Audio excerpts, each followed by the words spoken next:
महाराष्ट्र संदेश न्यूज मध्ये आपले स्वागत आहे. नागपूर दीक्षाभूमी विद्रुपीकरणाने स्तूपाला धोका, खड्यात पाणी साचल्याने सर्व परिसराची वाताहत.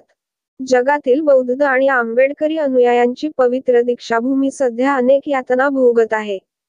सर्व जातींना प्रेरणा देणारे हे स्थळ सध्या स्वतःच प्रश्नाचे भंडार झाले आहे. दीक्षाभूमी विकासाच्या नावावर महाराष्ट्र शासनाने 130 कोटीच्या विकास कामांना सुरुवात केली खरी, पण ते सुरू करण्यापूर्वी बौद्ध आंबेडकरी जनतेला विश्वासात घेण्यात आले नाही किंवा तसा मंजूर नकाशा दीक्षाभूमीवर लावण्यात आला नाही. परिणामी छुप्या एजेंड्याने सुमारे 20 मीटरचे खोदकाम करून भला मोठा खड्डा तयार झाला.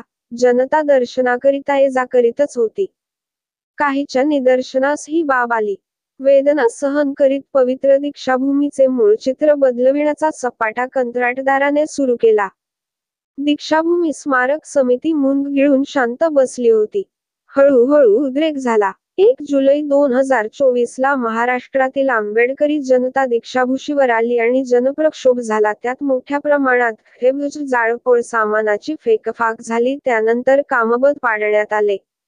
त्यानंतर महाराष्ट्र विधानसभेत उपमुख्यमंत्री देवेंद्र फडणवीस यांनी दीक्षाभूमीवरील बांधकामास स्थगिती देण्याची घोषणा केली. 2 जुलैला संपूर्ण दीक्षाभूमी परिसरात संचारबंदी करण्यात येऊन छावणीचे स्वरूप देण्यात आहे. चोहो बाजूंनी पोलिसांचा पहारा ठेवण्यात आला.